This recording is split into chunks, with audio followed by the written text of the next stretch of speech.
ang bawat isa ay umupo na muna. Iyan na munang sinas ang at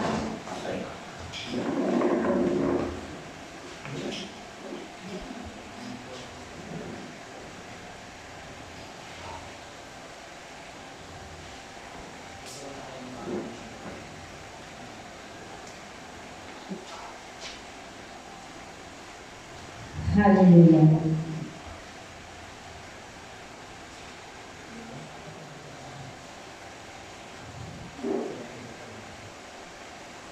Sa gabi ito, meron lang akong idadagdag doon sa pwede natin na matawag na pwede nating sandigan ng ating mga panalangin, yung tinatawag natin na unshakable prayer. Alam po ba ninyo yung ano ibig sabihin ng unshakable prayer? Unshakable prayer is yung panalangin na hindi mag-iba-iba. Ano man ang mga pagsubok na dinaranas natin, ano mang shaken na dinaranas natin sa ating mga buhay, tunay na unshakable tayo. Hindi tayo natatalo sa lahat ng ating mga pinagdadaanan. Ito yung tinatawag na unshakable prayer. Kapag sinasabi natin na unshakable tayo, matatag. Matatag, no? Sinasabi dito sa Hebrews 6:19, no?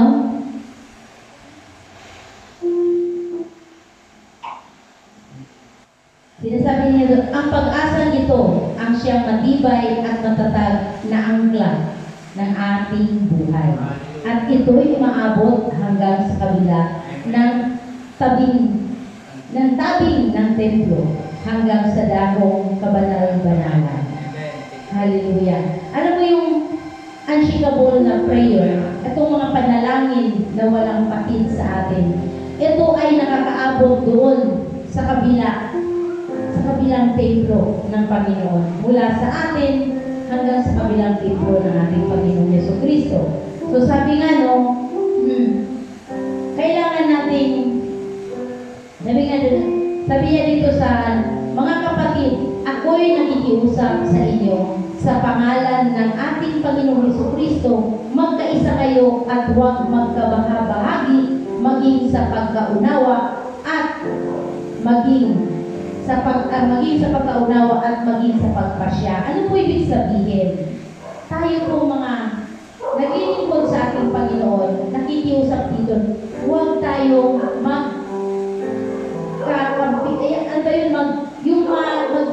anong tawag dito sa magiging magkaroon ng division, sabi niya dito, magkabahagi,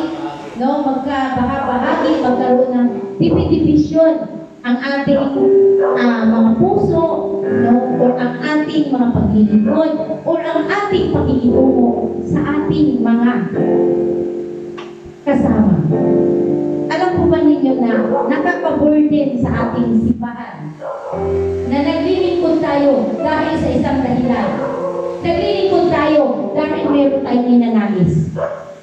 Meron tayong motibo. Tama po ba? Na maglingkod ka, na ang motibo mo ay iba. Maglingkod ka, ang motibo mo para kay Kristo.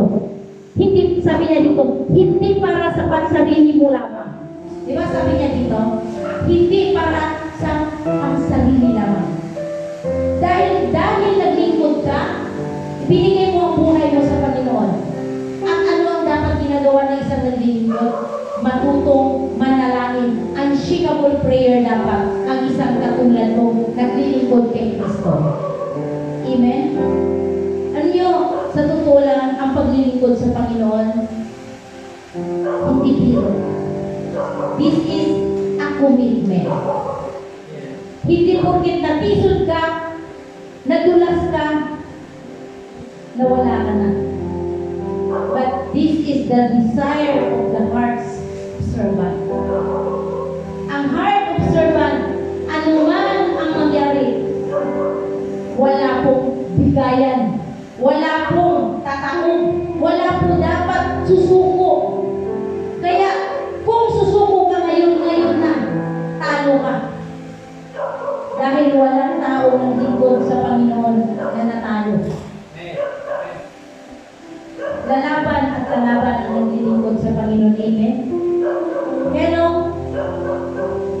sabi nga dito, sabi ng Romans 15:8, we all are strong out to bear with the feelings of the weak and not to please ourselves.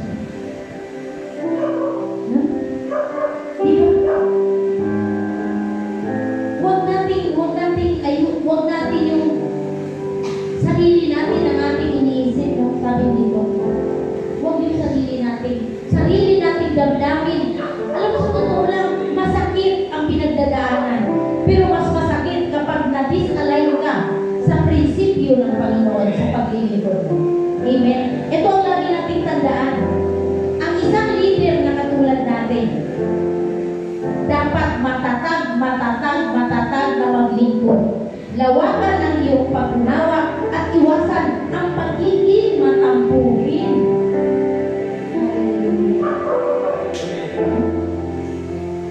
Hallelujah.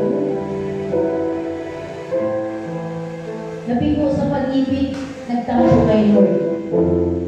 Nabigo sa pag-ibig, nagtampo sa leader. Ito ba ang tamang puso ng lingkod ng Lord?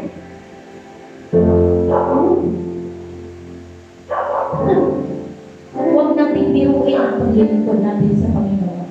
Magkaisa po tayo dahil ngayon po mga panahon na ito, we are the last days of our life. So ngayong gabi na ito, ang bawat isa sa atin, ngayong gabi na ito ay tutungo tayo sa ating pananahan. Dahil itong layunin natin ito, ano po ang ginagawa natin sa araw na ito, tayo po nasa prayer. Disciple to feed our faith, to feed our soul, and to feed our prayer. Tayo po, una dinidisciple tayo ng ating leader, ng ating pastor. Makinig mabuti kung anong revelasyon ng discipleship ngayong gabi. And then, follow the prayer. Kung ano yung na-sink-in mo sa leadership kanina, discipleship kanina, sink in sa iyong puso, and then, trust to the prayer. Go to the prayer and trust God. How to fulfill and manifest sa puso natin ang natutunan natin. At ang discipleship, lagi natin itong ipapamuhay sa ating pananampalataya. Dahil ito ang magdala sa atin ng kapanatagan, katatagan, at paniniwala at pagpapalawak ng ating pananampalataya. Iilan lang naman tayo. Iilan lang tayo. Pero hindi ito hadlang na tayo, hindi natin kayang abutin ang nais ng Panginoon sa ating mga buhay. Maging seryoso tayo sa ating paglilingkod sa Panginoon. Higit sa lahat, parating na ang ating pangalawang anibersaryo. Kailangan natin suriin ang ating mga sarili. Itapon ang hindi magandang pag-iisip. Mag-confess kung kanino mo kaya mag-confess sa mga pastor, sa mga leader. Kung meron kang mabigat na pinagdadaanan sa araw na ito, sa gabing ito. Kung hindi mo kaya mag-confess sa iyong leader, sa iyong pastor, ngayong gabi na ito, itiklog mo ang iyong mga tuhod. Iluhod mo sa Panginoon. And maghingi ka ng suri sa Panginoon. And maghingi ka ng tulong sa Panginoon kung paano ka tutulungan sa iyong dinadala. Dahil hindi po tayo makarating sa ating anibersaryo na ikaw ang dahilan. Wag mo gawin sa sarili mo na ikaw ang dahilan na maging failure ang ating anibersaryo. Huwag ikaw ang dahilan na nagkalat ka ng masamang espiritu sa lugarin na ito dahil sa iyong kabigatan, sa iyong kakapwa manggagawa. Amen? Ito po, nililid ako ng Panginoon dahil alam ko. Alam ng Lord na meron sa atin. Lahat tayo po dito ay nakakaranas ng mga battles. Ako man din po, luluhod ako sa Panginoon. Dahil may mabigat din po akong dinadala. Pero hindi ito hadlang para hindi ako magpapatuloy sa layunin ng Panginoon sa buhay natin at sa buhay ng higit sa lahat. Dahil the way na ako ay tinutuwid ako ng Panginoon. Alam ko, may layunin siya na gagawin sa lugar na ito. Pinapakita na ng Panginoon sa atin. Pinaparanas na ng Panginoon sa atin. Kaya, please, kapwa ko manggagawa, huwag ang puso mo ang dahilan para magkalat ang espiritu na masama sa lugar na ito. Linisin mo sa mga oras na ito ang hindi magandang pag-iisip, ang hindi mo magandang motibo sa lugar na ito. Huwag ikaw. Sipin mo mabuti, huwag ikaw ang dahilan. So sa mga oras na ito, magkaisa tayo, magsama-sama tayo sa harapan, lumuhod tayo sa Panginoon. Ano man, saan man kayo komportable sa inyong inuupuan, ang nais natin, iluhod natin ngayon sa mga oras na ito ang ating mga sarili. Huwag tayong dadako sa prayer na kung anong panalangin natin.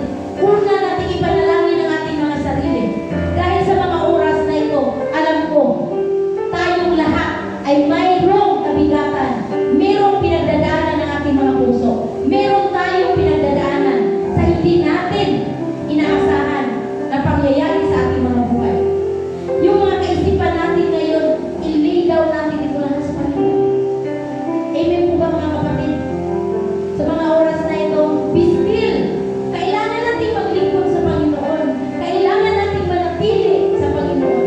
Hindi dahil sa ating mga kabiguan, titigil tayo sa paglilingkod sa Panginoon. Tatalikuran natin ang ating mga sinumpaan. Una nating pag-ibig sa Kanya. Minsan nasabi mo sa iyong sarili, Lord, maglilingkod ako. Ano na nangyari sa iyo ngayon? Nabigo ka lang, talikuran mo na ang Panginoon at nakalimutan mo na ang pangako mo sa Diyos na maglilingkod ka. Kaya tinawag ko itong unshakable prayer. Dahil ito po, dapat hindi tayo mashikin na kaaway. Dapat manatili tayo. Brother Nas,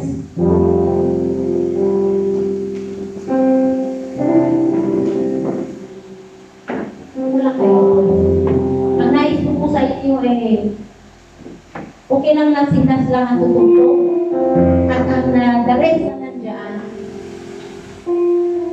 Sabayan niyo ako sa panalangin, yung ipanalangin natin ang ating mga sarili una sa lahat. Panalangin natin ang ating mga sarili, humingi tayo ng tawad sa Panginoon. Huwag mong gawin sa sarili mo na ikaw ang maging dahilan ng kabigatan ng pinagdadaanan ng church ngayon. Magpapakumbaba tayo sa Panginoon sa mga oras na ito. Lord, hallelujah. Lord, sa mga oras na ito, O Diyos, inaalay namin ang aming mga panalangin sa iyo. Inaalay namin, Panginoon, ang aming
ng panibagong buhay, panibagong espiritu. O Diyos, alam mo, Panginoon, may plano ka sa bawat isa sa amin. May plano ka, Panginoon, sa buhay ng bawat isa sa amin. Even, Panginoon, sa aming mga pamilya, sa aming paglilingkod sa iyo, Panginoon. Ibigay mo po sa amin, Panginoon, ang puri-puri, Panginoon. Kung ano man, O Diyos, ang plano mo, patuloy namin ito, Panginoon, inaabot sa iyo. Patuloy namin, Panginoon, nagagampanan, Panginoon. Gawin mo puro ang mga puso namin, Panginoon. Gawin mo magpapakumbaba ang aming mga puso.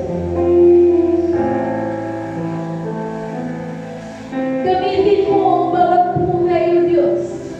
Bawat buhay ng mga kabataan, Panginoon, na nandirito, O Diyos. Lord, tanggalin mo po ang puso ng mga kabataan, O Diyos, na matigas. Iba ang motibo ay rebuke in the name of Jesus. Ang puso nila, Panginoon, na iba. Bigay mo, Panginoon. Lagay mo sa center, Panginoon, ang puso nila sa paglilingkod.